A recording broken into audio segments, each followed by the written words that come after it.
ચૂંટણીના પહેલા તબક્કાને હવે માત્ર 16 દિવસની વાર છે અને ત્યારબાદ અલગ અલગ ફેઝમાં આખા દેશમાં ચૂંટણી યોજાશે। દુનિયાની સૌથી મોટી લોકશાહીમાં ચૂંટણીનું મહત્વ સૌથી વધારે રહેલું હોય છે। જો કે કોઈ પણ ચૂંટણી વગર ખર્ચે પૂરી ન થાય અને એટલે સ્વાભાવિક ઉમેદવારોથી લઈને રાજકીય પાર્ટીઓ હજારોથી લઈને લાખો અને દેશભરમાં તો કરોડો રૂપિયા ખર્ચાય છે। શું આપને ખ્યાલ છે કે રાજકીય પાર્ટીઓ કેટલા રૂપિયા ખર્ચી શકે અને ભારતની ચૂંટણીઓમાં ઓવરઓલ ખર્ચ કેટલો થાય છે? આ આંકડો આપ જાણશો તો આપ ખુદ ચોંકી ઉઠશો। ચૂંટણી કમિશન દ્વારા જે નિયમો નક્કી થયા છે તે મુજબ કોઈ પણ ઉમેદવાર લોકસભા ચૂંટણીમાં 95 લાખ સુધીનો ખર્ચ કરી શકે અને વિધાનસભા ચૂંટણીમાં 40 લાખ સુધીનો ખર્ચ કરી શકે। નાની બેઠકો અને કેન્દ્ર શાસિત પ્રદેશો માટે આ ખર્ચની મર્યાદા લોકસભામાં 75 લાખ જેટલી થાય છે અને વિધાનસભા માટે 28 લાખ નક્કી કરવામાં આવેલ છે। અહીં મહત્વની બાબત એ છે કે રાજકીય પાર્ટીઓ માટે કોઈ ખર્ચની મર્યાદા નક્કી નથી કરાઈ।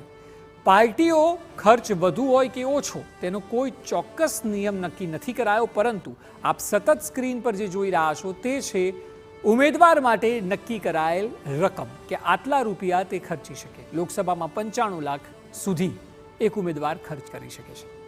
મળતી માહિતી મુજબ ગત લોકસભા ચૂંટણીમાં લગભગ $8 અબજ એટલે કે 55,000 કરોડ રૂપિયાનો ખર્ચ કરાયો હતો।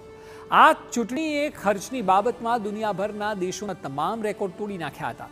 ગત લોકસભા ચૂંટણીની જેમ આ વખતે પણ ભારતની ચૂંટણી વિશ્વની સૌથી મોંઘી ચૂંટણી થવા જઈ રહી છે।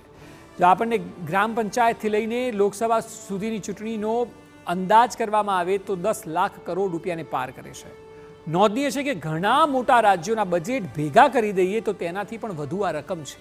સેન્ટર ફોર મીડિયા સ્ટડીઝ અનુસાર 2024ની લોકસભા ચૂંટણીમાં 1,20,000 કરોડ રૂપિયા ખર્ચ થવાની ધારણા છે અને આમાં પણ સૌથી મોટો ભાગ ઉમેદવારના પ્રચારનો છે। એટલે આપ કલ્પના કરો કે જે પ્રકારની રકમ ખર્ચાય છે તે ભારતમાં કેટલી મોટી રકમ છે। 55,000 કરોડ એક ઇલેક્શનમાં 2019માં એક ઇલેક્શનમાં ખર્ચાયા હોય અને આ વખતે 1,20,000 કરોડ, અને પણ એ દેશમાં કે જે દેશમાં સુવિધાઓનો અભાવ છે ત્યાં આટલો બધો રૂપિયો દુનિયાના તમામ દેશના ઇલેક્શન ખર્ચ કરતાં વધારે ખર્ચ ભારતમાં થાય છે।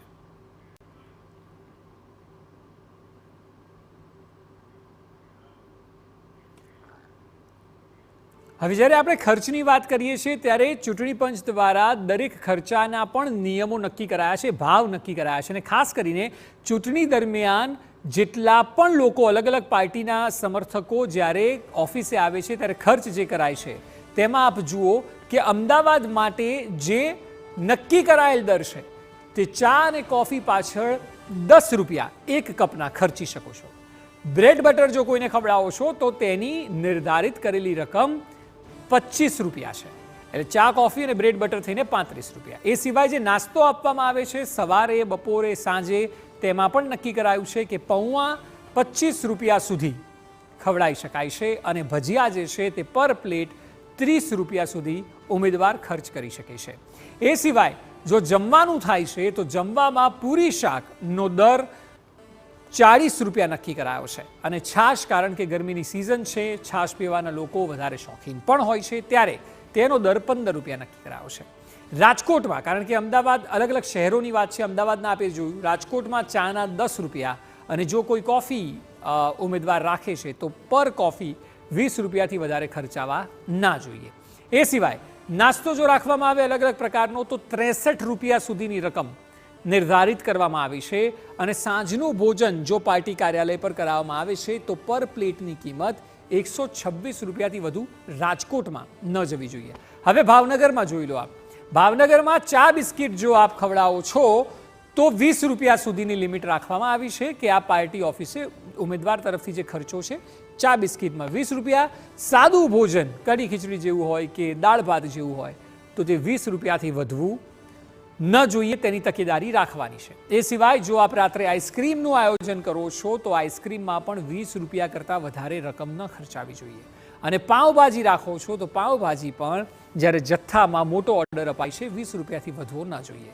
વાત સુરતની કરીએ સુરત થોડું મોંઘું શહેર પણ છે, ત્યાં ચા નાસ્તો જે છે તે 50 રૂપિયાની રકમ નક્કી કરવામાં આવી છે અને જમવાની થાળી ચાહે બપોરની હોય કે રાતની એ 120 રૂપિયા નક્કી કરવામાં આવી છે। એટલે ખર્ચનું પણ જે માળખું છે તે શહેર દીઠ બદલાય છે, કારણ કે વસ્તુઓ અને ત્યાંની રકમની પણ ઉપર નીચ જ્યારે થતી હોય ત્યારે અલગ અલગ શહેરોના અલગ અલગ રેટ રાખવામાં આવ્યા છે।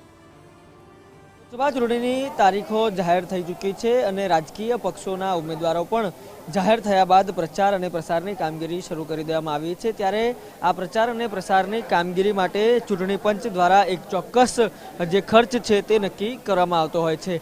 ઉમેદવાર અથવા તો તેના ટેકેદારો જ્યારે પણ તેમના ઉમેદવારી અને તેમને સમર્થન આપવા અથવા તો વોટ માંગવાની વાત સાથે જ્યારે ક્યાંય જાય છે ત્યારે તેમના તમામ ખર્ચ નક્કી કરવામાં આવે છે। તેમના બેસવા માટે રાખવામાં આવેલી ખુરશી, ટેબલ સહિત જે નાસ્તો અને જાહેર સભાનો ખર્ચ હોય છે તે ચોક્કસ નિર્ધારિત કરવામાં આવતો હોય છે અને ચૂંટણી પંચ આ સમગ્ર મામલે દેખરેખ પણ રાખતું હોય છે। જિલ્લા કલેક્ટર જિલ્લા ચૂંટણી અધિકારી તરીકે આ દેખરેખ રાખે છે અને જે સમગ્ર રેટ કાર્ડ છે તે પણ તૈયાર કરીને પ્રસારિત કરવામાં આવે છે અને ચોક્કસ રેટ કાર્ડની અંદર જ આ પ્રકારનો ખર્ચ કરવો હોય છે। ત્યારે આ વખતે ભારતીય જનતા પાર્ટી દ્વારા જે પણ પ્રચાર પ્રસાર કરવામાં આવી રહ્યો છે જેમાં ખુદ મુખ્યમંત્રી પણ ગાંધીનગર લોકસભા માટે જોડાઈ રહ્યા છે, તેમાં પણ જુદી જુદી સોસાયટીઓમાં ચેરમેન સેક્રેટરીઓને સાથે મળીને તેઓ હાલ પ્રચાર પ્રસાર કરતા જોવા મળે છે અને જે પણ જે ખર્ચાઓ છે તેની અત્યારે સતત નોંધ લેવાઈ રહી છે। કેમેરા પર્સન નેટવર્ક પરમાર સાથે રોનક વર્મા, TV9 અમદાવાદ।